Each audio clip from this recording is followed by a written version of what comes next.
Hello my dear students, कैसे हैं आप सब। आई होप आप लोग बहुत अच्छे होंगे और बोर्ड परीक्षा की तैयारी में बड़े ज़ोरों से जुटे होंगे और बेहतरीन तैयारी कर रहे होंगे। आज हम यहाँ पे आप लोगों के लिए लेके आए हैं कक्षा 10 गणित का चैप्टर नंबर 7, जिसका नाम है निर्देशांक ज्यामिति अर्थात कोऑर्डिनेट जियोमेट्री। ठीक है, तो इस क्लास में हम क्या करेंगे, इस कोऑर्डिनेट जियोमेट्री से जो गत वर्षों में मतलब पिछले सालों में जो क्वेश्चंस बोर्ड में पूछे गए हैं, उन प्रश्नों को हम यहाँ पे कलेक्ट करके लाए हैं और उसको हम यहाँ पे सॉल्व करेंगे, जो कि परीक्षा की दृष्टि से बहुत बहुत ही ज़्यादा इम्पोर्टेंट है। अब इसको अगर आपने कर लिया यहाँ पे सही से और सारे क्वेश्चंस के पैटर्न आप समझ गए, तो निश्चित रूप से इस चैप्टर से जो भी क्वेश्चन आपका पेपर में आएगा, उन सारे क्वेश्चंस को आप बड़े इजीली वहाँ पे सॉल्व कर पाएंगे और एक भी नंबर आपका यहाँ से छूटेगा नहीं। ठीक है, चलिए इस क्रम में हम आगे बढ़ते हैं और इस चैप्टर के क्वेश्चंस को हम यहाँ पे करते हैं कवर। तो यहाँ पे जो हम इस चैप्टर के क्वेश्चन करेंगे वो करेंगे हम पहले एक नंबर वाले क्वेश्चन जो पूछे जाते हैं और बहुत छोटे क्वेश्चन होते हैं, इसको करेंगे। तो देखिए हमारा जो पहला क्वेश्चन है वो है प्रश्न एक, बिंदु 5 12 की मूल बिंदु से दूरी ज्ञात कीजिए, और ये पूछा गया है 2025 में। ध्यान रखिएगा, 2025 दैट मीन्स पिछले साल पूछा गया है, तो पैटर्न आपका यही इसी टाइप का ही रहना है जो क्वेश्चन हम यहाँ पे करेंगे। एक नंबर का एक क्वेश्चन निश्चित रूप से पूछा जाएगा, 2 नंबर का एक पूछा जाएगा, 4 नंबर और 5 नंबर में से कोई एक क्वेश्चन पूछा जाएगा पेपर में। ठीक है, तो यहाँ पे देखते हैं इस क्वेश्चन का आंसर क्या होगा। चलिए, इस क्वेश्चन को करने से पहले हम कुछ चीजें यहाँ पे बेसिक चीजें जान लेते हैं। क्या है, देखिए, मूल बिंदु इतने की सॉरी बिंदु इतने की मूल बिंदु से दूरी ज्ञात करनी है। अब दूरी ज्ञात करने के लिए आप लोगों को पता ही होगा, अगर नहीं भी पता है तो भी कोई दिक्कत नहीं है। हम यहाँ पे उस चीज को भी कवर करते हुए चलेंगे कि अगर आपने पहले पढ़ा भी नहीं तब भी यहाँ पे चीजें आप कर पाएंगे। ठीक है, तो देखिए, किन्हीं भी दो बिंदुओं के बीच की दूरी ज्ञात करने के लिए हम एक फॉर्मूले का उपयोग करते हैं जिसको हम कहते हैं दूरी सूत्र। अब हम सपोज करते हैं कि एक बिंदु ये है और एक ये दूसरी बिंदु है बी। अब इन दोनों बिंदुओं के बीच की दूरी जो है, इसको हमने ए कहा, इसको बी कहा, तो इनके बीच की दूरी को हमने कहा ए बी। ठीक है, अब ये बिंदु जो है हमारे, इसकी दूरी है ए बी। अब ए बी जो दूरी है वो कैसे निकलेगा, तो सबसे पहले हमें क्या पता होना चाहिए कि दोनों बिंदुओं के निर्देशांक पता होने चाहिए। हमने कहा कि इस बिंदु के निर्देशांक है x1 कॉमा y1 और इस वाले बिंदु के निर्देशांक है x2 कॉमा y2। अगर इसके निर्देशांक x1 कॉमा y1 और b के निर्देशांक x2 कॉमा y2 है, तो यहाँ से दूरी सूत्र हमारा आ जाएगा ए बी, दूरी ए बी इक्वल टू हमारे पास x1 माइनस x2 का whole square plus y1 minus y2 का होल स्क्वायर हो जाएगा। ठीक है, ये बात ध्यान रखिएगा।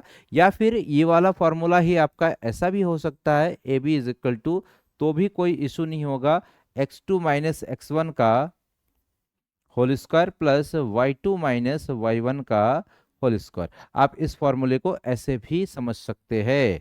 ठीक है, ये फॉर्मूला है आपका। अब बात करते हैं कि मूल बिंदु किसे कहते हैं, तो मूल बिंदु को समझते हैं। यहाँ पे देखिए, अगर हम निर्देशांक तल लेंगे तो फिर यहाँ पे निर्देशांक तल में, जैसा कि आप कक्षा 9 में भी पढ़ा है और कक्षा 10 में भी निश्चित रूप से पढ़ रखे होंगे, तो ये हो गया आपका एक्स अक्ष कहते हैं इसको, जो हमारे धनात्मक संख्या रेखा होती है उसको हम एक्स अक्ष कहते हैं। और उस धनात्मक संख्या रेखा का ये है मिड पॉइंट, जिसको हम जीरो से रिप्रेजेंट करते हैं। अब हमने इसके मिड पॉइंट से एक ऊर्ध्वाधर रेखा संख्या रेखा लिया और उसको इस तरह से रिप्रेजेंट कर दिया, तो ये हो जाएगा हमारा वाई अक्ष। और इन दोनों जो भी रेखा है, ये वाली रेखा और ये वाली रेखा, दोनों रेखाओं के जो मिड पॉइंट है अर्थात जीरो है, जीरो से इसको हम मिला देंगे, तो हमारे यहाँ पे आ जाएगा इसकी निर्देशांक 0,0। यहाँ पे एक्स जो पहला जीरो है वो एक्स का निर्देशांक है, मतलब एक्स एक्स में चली गई दूरी, और दूसरी जो जीरो है वो वाई एक्स में चली गई दूरी है। ठीक है, और इसको हम ओ से रिप्रेजेंट करते हैं, ये बात ध्यान रखिएगा, और इसको हम कहते हैं वाई अक्ष। क्लियर, आगे बढ़ते हैं हम इस क्वेश्चन को करने के लिए। अब हमारे पास क्या बोला है, बिंदु इतनी की मूल बिंदु से दूरी ज्ञात कीजिए। अब मूल बिंदु तो हमारा हुआ ये, इस ओ को हम मूल बिंदु कहते हैं। ध्यान रखिएगा, क्या नाम है, मूल बिंदु। अगर ये ओ मूल बिंदु है तो इस मूल बिंदु की जो है ये, और यहाँ पे हम कह देते हैं कि कोई बिंदु ये है जिसके निर्देशांक है 5,12। अब भाई, ओ की ए तक की दूरी, ओ और ए के बीच की दूरी कितनी होगी, वो हो जाएगी ओ ए, तो उसको यहाँ पे कवर करेंगे। देखिए, इसको सॉल्व करते हैं। यहाँ पे सॉल्व करेंगे तो क्या करेंगे भाई, पहले लिखेंगे सॉल्यूशन और जो दिया है उसको लिखेंगे। माना A x1 comma y1 is equal to कितना है 5,12। अब हमें क्या बोला है, मूल बिंदु से दूरी ज्ञात करनी है इसकी। तो यहाँ पे ओ मूल बिंदु बिंदु 1 मिनट,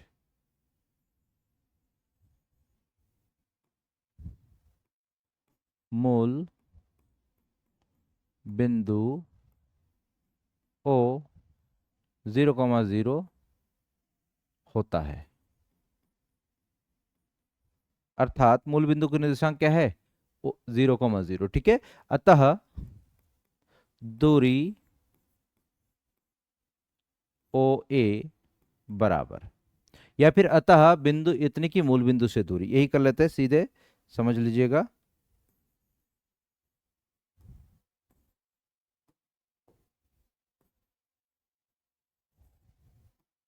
अतः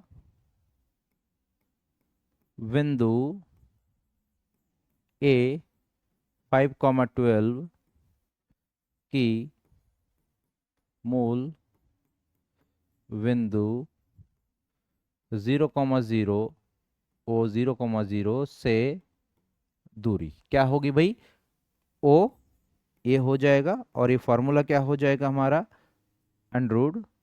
यहाँ पे जो x1 y1 है वो 5 और 12 है, और x2 y2 क्या है 0,0। तो यहाँ पे क्या आ जाएगा भाई, यहाँ पे x1 माइनस x2 का whole square plus y1 - y2 का होल स्क्वायर हो जाता है।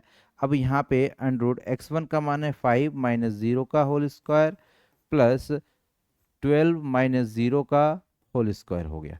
अब यहाँ पे सॉल्व करेंगे भाई, यहाँ पे कितना आएगा 5 - 0 5 5 का स्क्वायर 25, और 12 - 0 12 12 का वो स्क्वायर होता है 144।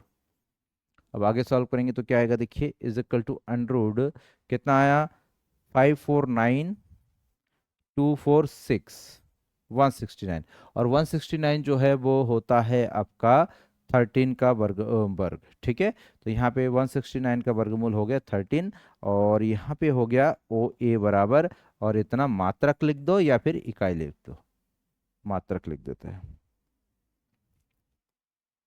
इतना मात्रक। ये हो गया आंसर। क्लियर। देखिए इस क्वेश्चन को हमने समझा है क्योंकि पहला क्वेश्चन है, आपको डिटेल में समझा है। आप इतना डिटेल में मत करिएगा, आपका 1 नंबर का क्वेश्चन है भाई, इतना डिटेल करने की जरूरत नहीं है। सीधे आप क्या लिखेंगे, बिंदु इतने की मूल बिंदु से दूरी, डायरेक्ट जो है फॉर्मूला ये वाला लग जाएगा, ये भी लगाने की जरूरत है, डायरेक्ट ये वाला लगाएंगे आंसर आ जाएगा। ठीक है, तो इस बात का ध्यान रखिएगा। अगला क्वेश्चन आपका, बिंदु इतने की मूल बिंदु से दूरी आती है, सेम क्वेश्चन आ गया है। नेक्स्ट क्वेश्चन है वो आपका, बिंदुओं इतने और इतने को जोड़ने वाले रेखाखंड को y अक्ष के अनुपात 1 के अनुपात में विभाजित करता है, k का मान ज्ञात कीजिए। ठीक है, तो यहाँ पे k का मान ज्ञात करना है भाई, किससे करेंगे, एक फॉर्मूला हम यहाँ पे जनरेट करेंगे, उस फॉर्मूले से करेंगे। देखिए अगर हमारे पास कोई दो बिंदु है और उनको कोई तीसरा बिंदु के अनुपात या फिर m अनुपात n के अनुपात में विभाजित करता है, तो उसका फॉर्मूला क्या होगा। देखिए यहाँ पे हम लिखते हैं एक फॉर्मूला, यहाँ पे पहले समझ लेते हैं। तो यदि किसी रेखा को कोई बिंदु m1 अनुपात m2 के अनुपात में विभाजित करता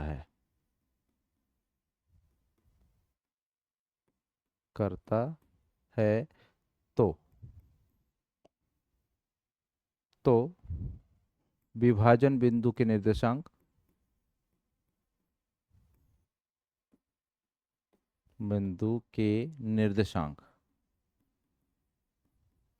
क्या होता है, देखिएगा यहाँ पे हो जाएगा x, y is equal to, यहाँ पे आ जाएगा m1 x2 plus m2 x1 अपन m1 प्लस m2। ये होता है हमारा फॉर्मूला। अब इस फॉर्मूले में हम इसको रख देंगे, हमारा आंसर आ जाएगा। ठीक है, तो देखिए कैसे करके करेंगे, इसको समझते हैं। देखिए किसी बिंदु इतने और इतने को जोड़ने वाले रेखाखंड, तो हम यहाँ पे इसको हल करते हैं और यहाँ पे चीजें पहले लिख लेते हैं। हम क्या कहेंगे भाई, माना ए 5 कॉमा माइनस का 6 बराबर, यहाँ पे क्या जाएगा, चलिए इसको ऐसे लिख देते हैं,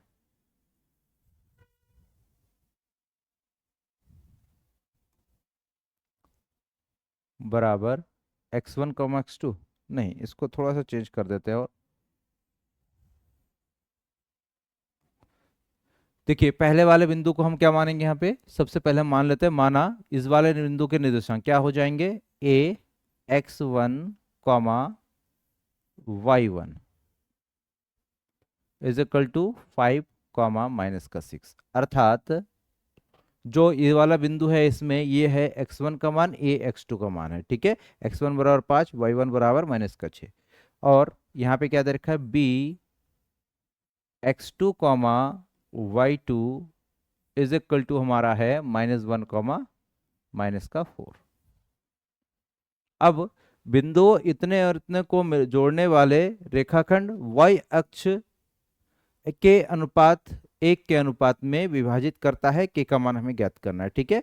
तो हम क्या करेंगे भाई, यहाँ पे देखिए चूंकि ये वाली और ये वाली बिंदु को जोड़ने वाला रेखाखंड को रेखाखंड y अक्ष को के अनुपात 1 के अनुपात में विभाजित करता है, तो यहाँ पे इतना हो गया m1 अनुपात m2 बराबर हमारे पास क्या दे रखा है, के अनुपात 1, ये दिया है, ठीक है। चूंकि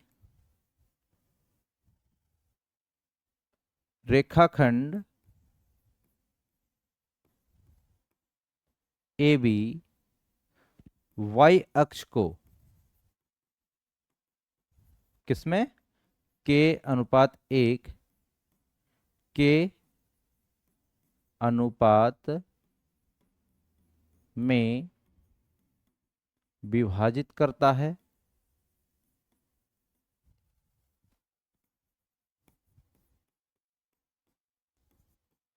अतः विभाजन बिंदु के निर्देशांक, विभाजन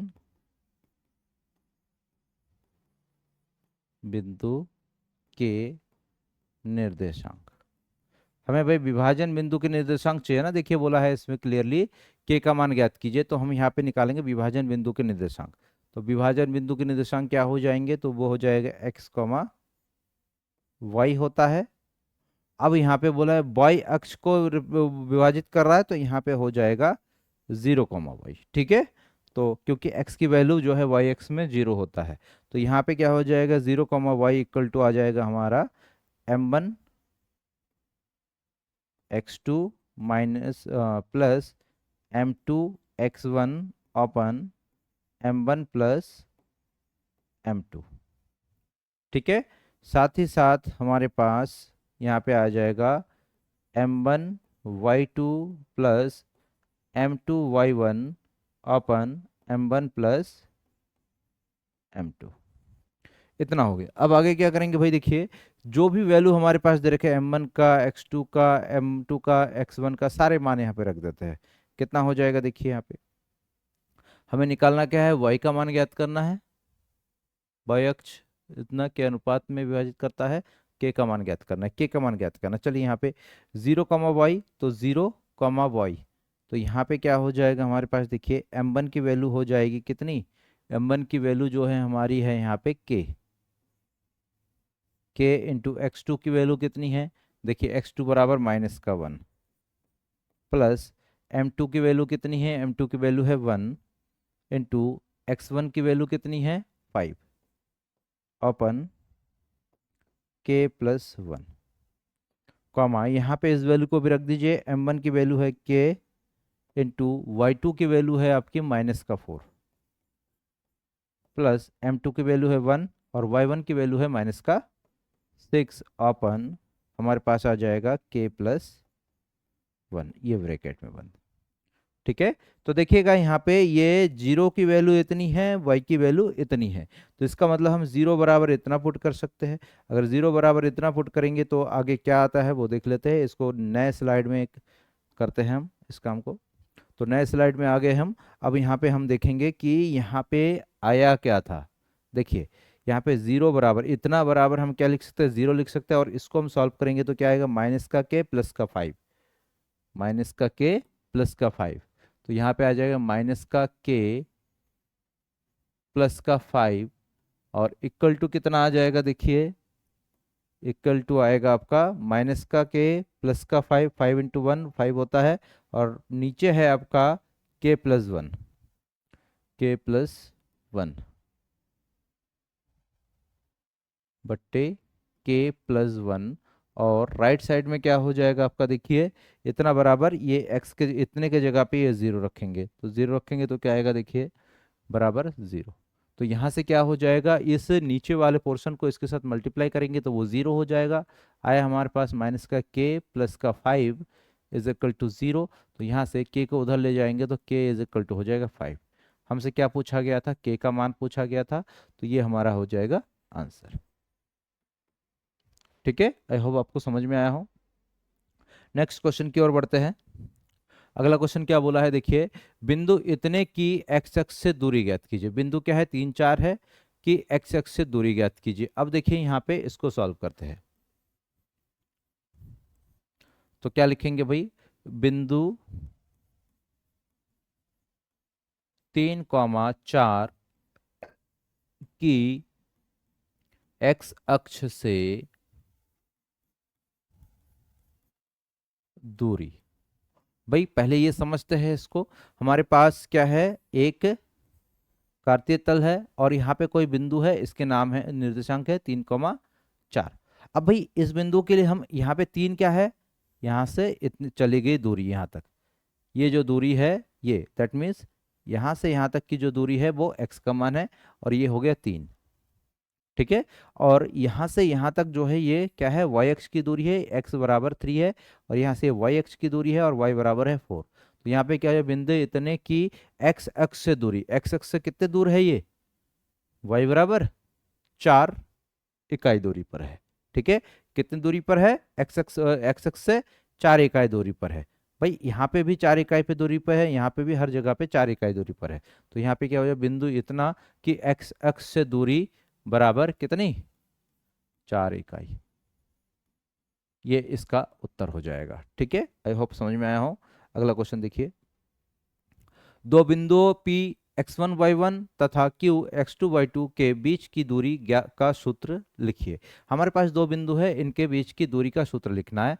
तो ये सॉल्यूशन अभी अभी जो हमने फॉर्मूला लिखा था वही है और कुछ नहीं है। देखिए एक बिंदु यहाँ पे है, एक बिंदु यहाँ पे है, इन दोनों के बीच की दूरी की याद करनी है। इस बिंदु का निर्देशांक है P x1, और इस बिंदु के निर्देशांक है Q x2, y2। अब इनके बीच की दूरी क्या हो जाएगी, अतः बिंदु पी क्यू की दूरी बराबर क्या हो जाएगी, बिंदु पी क्यू दूरी दूरी बराबर हो जाएगा अंडर x1 - x2 का whole square plus y1 - y2 का होल स्क्वायर। ये फॉर्मूला आपको लिखना था केवल। ठीक है, तो ध्यान रखिएगा इतना, ये हमारा आंसर हो जाएगा। नेक्स्ट क्वेश्चन की ओर बढ़ते हैं। अगला क्वेश्चन क्या बोला है, यदि त्रिभुज के तीनों बिंदु संरेख है तब त्रिभुज का क्षेत्रफल कितना होगा। देखिए अगर कोई त्रिभुज है और उसके तीनों बिंदु संरेख है तो भाई उसका क्षेत्रफल कितना होगा। तो उस कंडीशन में त्रिभुज का क्षेत्रफल शून्य होगा, क्योंकि अगर कोई तीन बिंदु संरेख है, एक बिंदु ये है, दूसरा ये है, तीसरा है, और तीनों संरेख है तो तीनों एक ही रेखा पर होंगे, और एक ही रेखा पर अगर तीन बिंदु होंगे तो वो कभी भी त्रिभुज नहीं बन सकता है। अगर त्रिभुज ही नहीं बन पाएगा तो उसका क्षेत्रफल कितना हो जाएगा, शून्य हो जाएगा। तो कितना हो जाएगा, यदि त्रिभुज के तीनों बिंदु संरेख है तब त्रिभुज का क्षेत्रफल ज्ञात कीजिए। तो क्षेत्रफल कितना हो जाएगा, संरेख संरेख रेखाओं संरेख रेखाओं से बनने वाले त्रिभुज का क्षेत्रफल कितना होता है भाई? 0 होता है। ये इसका आंसर है। ठीक है, चलिए नेक्स्ट क्वेश्चन में बढ़ते हैं। आगे बोला गया दो बिंदुओं ए इतना तथा बी इतना को जोड़ने वाले मध्य बिंदु के निर्देशांक ज्ञात कीजिए। देखिए, कोई भी दो बिंदु होंगे एक रेखा पर, तो उस रेखा के मध्य बिंदु के निर्देशांक का फॉर्मूला होता है मध्य बिंदु मध्य बिंदु के निर्देशांक का सूत्र क्या होता है? देखिएगा, वो होता है X comma Y is equal to x1 plus x2 open 2 comma y1 plus y2 y2। ये होता है मध्य बिंदु के सूत्र का फॉर्मूला। तो यहाँ पे हमारे पास दो बिंदु दे रखा है, दोनों बिंदु को हमने देख लिया। इसको सॉल्व करते हैं। हम क्या कहेंगे? माना ए, वो भी हटाओ, ये इतना तथा बी इतना को जोड़ने वाले रेखा के मध्य बिंदु के निर्देशांक ज्ञात करने हैं। तो हम क्या करेंगे भाई? डायरेक्टली करते हैं यहाँ पे, क्योंकि एक नंबर का क्वेश्चन है, उतना कुछ नहीं करना है। आगे क्या कहेंगे भाई? बिंदुओं ए व बी के मध्य बिंदु के निर्देशांक कितने हो जाएंगे भाई? ए और बी के मध्य बिंदु के निर्देशांक हो जाएंगे आपके क्या?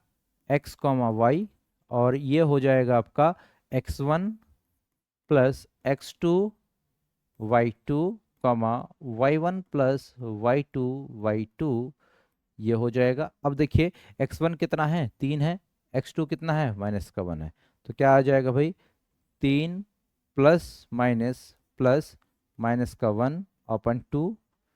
फिर y1 का मान कितना है? 5, और y2 का मान है 6। 5 प्लस 6 बट्टे 2। तो हमारा यहाँ पे क्या आ जाएगा भाई? 3 प्लस माइनस माइनस तो माइनस हो जाएगा, 3 माइनस 1 2, 2 बट्टे 2 आ जाएगा, कॉमा 5 और 6 11 बट्टे 2 इतना आ जाएगा। तो ये आया, 2 से 2 कटा तो 1 कॉमा 11 बट्टे 2 हो जाएगा। x कॉमा वाई बराबर मध्य बिंदु के निर्देशांक है ये हमारा आंसर हो जाएगा। क्लियर है? चलिए नेक्स्ट क्वेश्चन की ओर बढ़ते हैं। देखिए, नेक्स्ट क्वेश्चन क्या है आपका? इसमें बोला गया एबीसीडी एक आयत है जिसके शीर्ष ए इतना, बी इतना, सी इतना, डी तथा डी इतना है। आयत एबीसीडी का विकर्ण ज्ञात कीजिए बोला है। चलिए देखते हैं इस क्वेश्चन को कैसे करेंगे यहाँ पे। तो इसको हम यहाँ पे सोल्यूशन करना शुरू करते हैं। देखिए, सॉल्व कर रहे हैं। तो यहाँ पे इसको करने के लिए हम सबसे पहले एक आयत बना लेते हैं, और आयत जो है आपका इस प्रकार से हो जाएगा। देखिए, ये एक आयत है। इस आयत में हम देखेंगे कि जो शीर्ष है वो क्या क्या है? ये है, बी है, सी एंड डी। आपके इसमें 4 शीर्ष है, और 4 शीर्षों के निर्देशांक क्या दे रखे हैं? 9,0, 9,6, -9,6, और इधर हो गया आपका -9,0। ये इसके चारों शीर्ष है। अब बोला गया है एबीसीडी एक आयत है जिसके शीर्ष इतना इतना इतना है। आयत एबीसीडी का विकर्ण ज्ञात कीजिए। भाई, विकर्ण क्या होता है? कोई भी शीर्ष है उसके सामने वाले शीर्ष को मिलाने वाली रेखा जो होती है वो होती है विकर्ण। अब एक विकर्ण हम यहाँ पे खींचते हैं। देखिए, विकर्ण खींचेंगे तो क्या होगा? देखिए, एक विकर्ण यहाँ से हम खींचते हैं जो कि कुछ इस प्रकार से है। तो ये हमारा विकर्ण हो गया। अब विकर्ण जो हमारे पास है, देखिए इस विकर्ण की लंबाई क्या है ये पूछा है। देखिए, आयत इतने का विकर्ण ज्ञात कीजिए। विकर्ण हमें ज्ञात करना है। एक्चुअल में विकर्ण क्या है आपका? एसी है, और एसी की दूरी क्या हो जाएगी? वो निकाल देंगे, हमारा विकर्ण निकल जाएगा। ठीक है, तो यहाँ पे क्या हो जाएगा? देखिए, दिया है, क्या क्या दे रखा है? देखिए, A x1 comma y1 is equal to कितना दे रखा है? 9,0। B x2 comma y2 is equal to 9,6, C x3, y3 is equal to -9,6 and D x4, y4 is equal to दे रखा है -9,0। ठीक है, हमें विकर्ण की लंबाई पता करनी है, तो यहाँ पे क्या हो जाएगा, विकर्ण ए सी, विकर्ण ए है ना, ए सी निकालो या बी डी निकालो, बात एक ही है, दोनों बराबर होते हैं। विकर्ण ए सी बराबर हमारा हो जाएगा फॉर्मूला अंडरूट, यहाँ पे देखिए ए और सी के बीच की दूरी पूछा है, तो ए और सी ये हो गया, तो इसको हम अगर सॉल्व करेंगे तो क्या आ जाएगा, ए सी इक्वल टू, यहाँ पे फॉर्मूला जो हमारा होता है x1 माइनस x2 का होल स्क्वायर, तो यहाँ पे आ जाएगी x1, ये x3 है, तो x1 माइनस x3 का whole square plus y1 minus y3 का होल स्क्वायर, ये आ जाएगा फॉर्मूला, क्योंकि x1 तो x1 ही है, y1 के जगह पे हमारा, सॉरी y2 की जगह पे हमारा, x2 की जगह पे x3 हो जाएगा, y2 की जगह पे y3 हो जाएगा, क्योंकि इस क्वेश्चन के अकॉर्डिंग ये है। ठीक है, अब इसमें वैल्यूज रखते हैं, x1 की वैल्यू है हमारी 9 माइनस x3 की वैल्यू है -9 और इसका हो गया हमारा होल स्क्वायर प्लस y1 की मान वैल्यू है 0 माइनस y3 की वैल्यू है हमारी 6, तो इसका होल स्क्वायर हो गया। अब आगे सॉल्व करते हैं इसको, तो देखिए अंडरूट क्या आ जाएगा यहाँ पे, अंडरूट क्या बन जाएगा देखिएगा, इज इक्वल टू अंडरूट क्या बनेगा, देखिए यहाँ पे 9, ये माइनस और माइनस हो जाएगा प्लस, 9 दूनी हो गया 18 और 18 का वर्ग हो जाता है हमारा 18 गुणा 18, 8 64, 8 और 6 14, इधर हो गया 8 1, तो यहाँ पे 4, 8 4 12 का 2 हासिल 1, 2 और 1 3, 324, तो यहाँ पे आ जाएगा 324 प्लस 64, कितना आ रहा है, सॉरी 324 और 6 का वर्ग होता है 36, कितना होता है 36, तो यहाँ पे 6 का वर्ग लिख देंगे 36, 36, इन दोनों को हम ऐड करके वर्गमूल निकालेंगे, जो भी आएगा वो उत्तर हो जाएगा, 6 और 4 10 का 0, 2 और 3 5 और 1 6 और ये हो गया 3, तो ये हो गया 36, 36 का अगर गुणनखंड कर वर्गमूल निकालेंगे तो ये आएगा 6√10, ये हो जाएगा ए सी इक्वल टू मात्रक। ये हमारा विकर्ण की लंबाई हो गई। ठीक है, चलो नेक्स्ट क्वेश्चन की ओर बढ़ते हैं।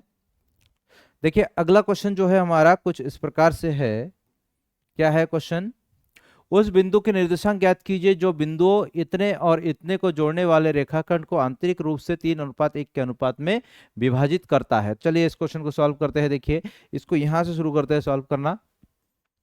सॉल्यूशन क्या क्या दे रखा है पहले लिख लेते हैं, दिया है, प्रश्न को दोबारा पढ़ते हैं, उस बिंदु के निर्देशांक ज्ञात कीजिए जो बिंदुओं इतने और इतने को जोड़ने वाले रेखाखंड को आंतरिक रूप से 3:1 के अनुपात में विभाजित करता है। तो यहाँ पे हम पहले मान लेते हैं, माना दिया है को हटा देते हैं क्योंकि दिया है यहाँ पे काम नहीं कर रहा है, तो यहाँ पे माना a x1 comma y1 is equal to कितना है, पहला वाला बिंदु 4 comma -3, b x2 comma y2 is equal to दे रखा है 8,5, 8,5 और बोला गया है कि इस ए और बी को जोड़ने वाले रेखाखंड को आंतरिक रूप से 3:1 के अनुपात में विभाजित करता है, अर्थात यहाँ पे क्या दे रखा है, m1 अनुपात m2 बराबर हमारा है 3:1, इतना दिया हुआ है। अब हमें क्या निकालना है, उस बिंदु के निर्देशांक निकालने हैं, तो क्या हो जाएगा, अतः अभिष्ट बिंदु के निर्देशांक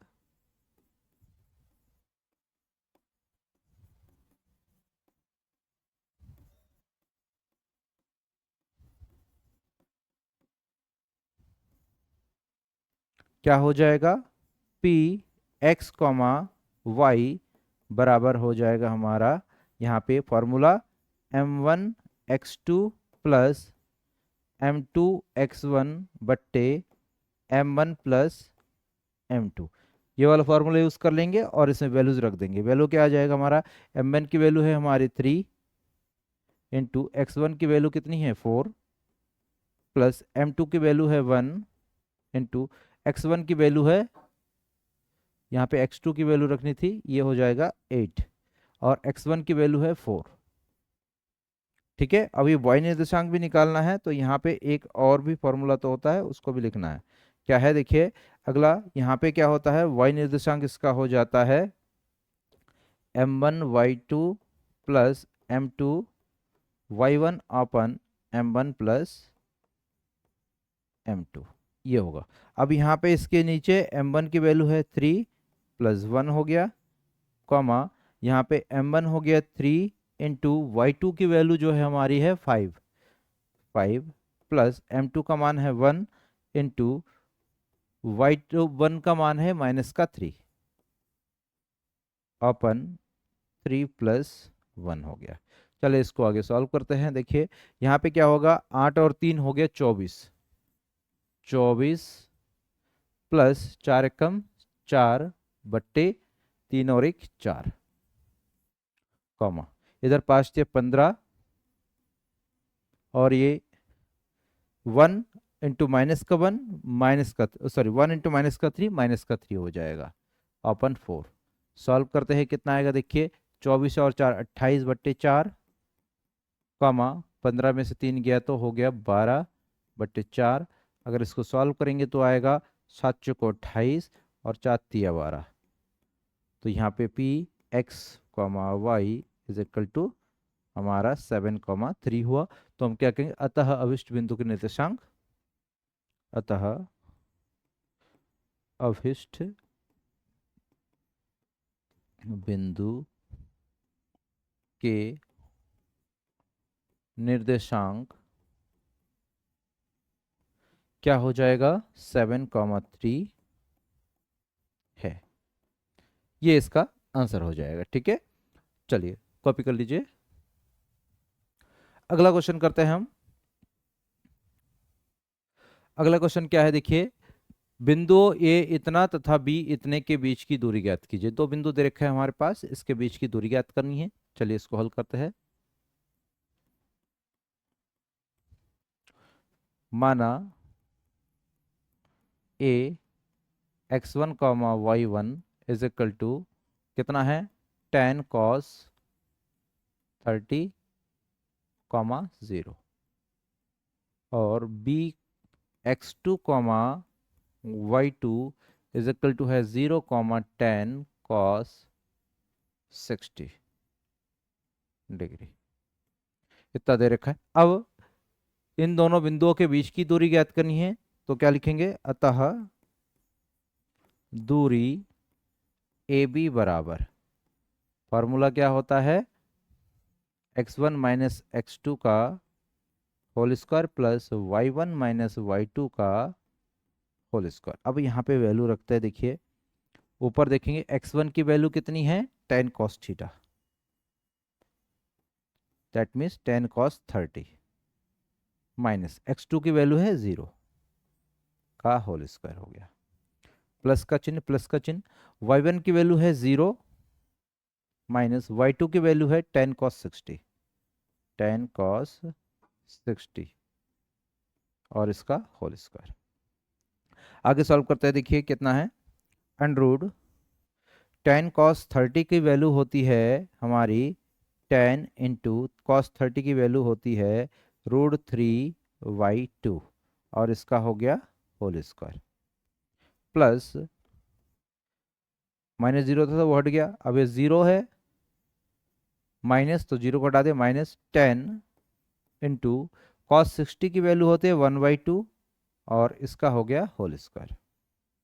अब इसको आगे सॉल्व करते देखिए।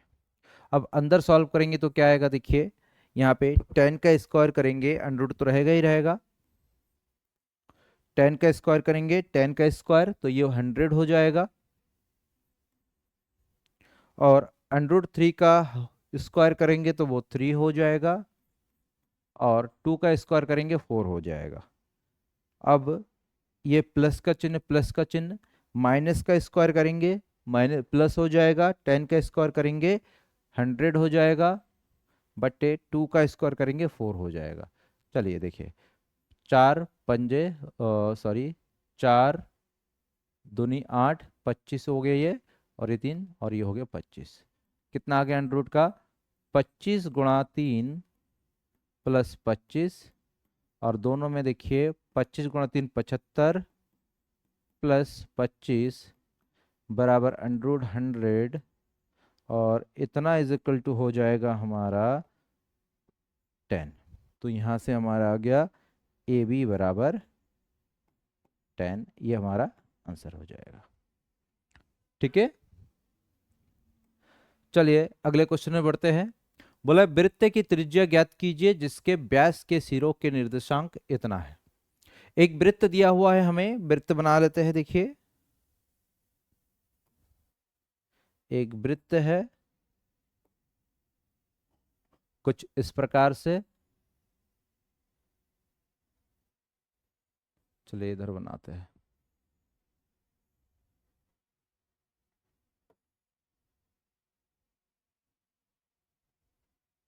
ये वृत्त है, और बोला वृत्त की त्रिज्या ज्ञात कीजिए जिसके व्यास के सिरों के निर्देशांक इतने तथा इतने हैं।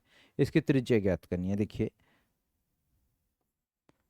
व्यास क्या होता है? तो व्यास क्या होगा भाई, इसके सेंटर को मिलाती हुई एक रेखा खींच देंगे तो ये जो है हमारा व्यास कहलाएगा। और व्यास को हम कह देते हैं, यहाँ पे दोनों बिंदु क्या है, ये है व्यास के निर्देशांक क्या है, ए बी, और ए के निर्देशांक है हमारे 23,5, और बी के निर्देशांक है 3,7, और ये हो गया इसका सेंटर, और यहाँ से यहाँ तक जो होगी इसकी त्रिज्या होगी, दैट मीन्स आर। और इसके निर्देशांक जो है नाम है वो ओ मान लेते हैं हम। ठीक है, हमें क्या बोला है भाई, वृत्त की त्रिज्या ज्ञात कीजिए जिसके व्यास के सिरों के निर्देशांक इतनी है। ठीक, अब हमें अगर यहाँ पे वृत्त की त्रिज्या ज्ञात करनी है और व्यास के सिरों के निर्देशांक दे रखा है, तो यहाँ पे जो त्रिज्या होगी वो क्या होगा, व्यास का आधा होगा, और व्यास का आधा होगा तो इसका मध्य बिंदु होगा। तो हम इसके मध्य बिंदु के निर्देशांक निकालेंगे तो भी ठीक है, और दूसरा हम जो ए बी दूरी है उसका आधा कर लेंगे तो भी त्रिज्या हो जाएगी। ठीक है, तो हम यहाँ पे इसको हल करना शुरू करते हैं। देखिए, ठीक है, हमारे पास दे रखा है, दिया है ए x1 y1 बराबर 23,5 and B x2 y2 is equal to 3,7। इतना हमें गिवन है।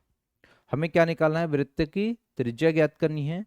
अतः व्यास डी बराबर क्या हो जाएगा, ए बी बराबर क्या हो जाएगा भाई, व्यास डी बराबर दूरी ए बी, यहाँ पे दूरी लिख देता हूँ मैं अगर कंफ्यूजन है तो, बराबर दूरी ए बी।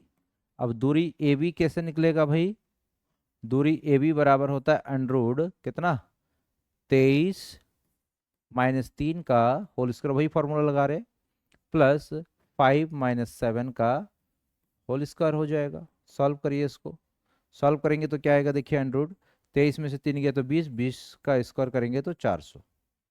ठीक है, प्लस 5 में से 7 गया तो -का 2, -का 2 का स्क्वायर हो गया 4। तो यहाँ पे आ गया बराबर अंडर रूट 404। ठीक है, और इसमें से 4 कॉमन लेंगे तो क्या हो जाएगा भाई, अंडर रूट 4 × 101, और इसका वर्गमूल निकालेंगे तो हमारा आएगा 2√101। तो यहाँ पे हमारा जो व्यास आ रखा है d इज इक्वल टू इतना। ठीक है, अतः त्रिज्या बराबर, चूंकि त्रिज्या ओ ए बराबर व्यास d/2 होता है, और व्यास d है 2√101/2, तो इससे ये कटा, तो यहाँ पे ओ ए बराबर आ गया हमारा √101।